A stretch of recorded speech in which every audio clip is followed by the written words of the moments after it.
নতুন বৌমা? কি গো নতুন বৌমা, কোথায় তুমি? হ্যাঁ মা, এই তো মাত্র স্নানটা সেরেই এলাম। স্নান সেরে এলে? ঠিক আছে ঠিক আছে, তুমি তাহলে আরাম করো, আমি একটু রান্নাঘর থেকে আসি। আমি রান্না করতে যাব? তুমি রান্না করবে? তুমি পাগল হয়েছো? আমি তোমাকে দিয়ে রান্না করাবো?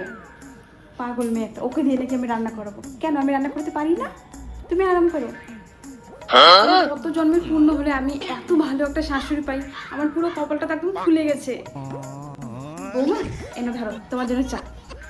আরে আমার কি দরকার ছিল বলুন তো আপনাকে চা বানানোর? আমাকে বললে আমি বানিয়ে আনতাম। চা খাও তো, এত কথা কিসের? হ্যাঁ, তোমার মা দিলেও বুঝি এরকম করে কথা বলতে? আমি তো তোমার মাই হই। ধরো চাটা, ধরো খাও। ঠিক আছে, খেয়ে নিচ্ছি। কি ব্যাপার বৌমা, তোমার মনটা খারাপ কেন? না মা, তেমন কিছু হয়নি। বাবু বকেছে তাই না? আসুক আজকে একবার, কাঁদা থেকে আসুক, ওকে আমি দেখাচ্ছি। না না না, তুমি একদম কাঁদবে না, আমি ওকে মজা দেখাচ্ছি। থাক, কিছু বলার দরকার নেই। কোথায় মহারানী, কোথায়? হ্যাঁ মা, এই তো মাত্র স্নান করে এলাম। মাত্র স্নান করলে? রান্নাবাড়ি কখন করবে? কটা বাজে ঘুরতে দেখেছো?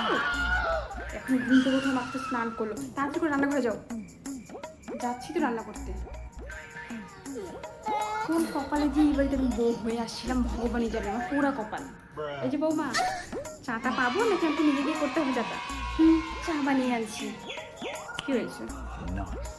বাবু বকেছে, যেমন কাজ করবে তেমন তো হবেই। ঠিকই আছে, আরো বেশি করে দিল না কেন? খালি মুখে কেন, হাতটাও তো আছে, সেটা কেন ব্যবহার করে না?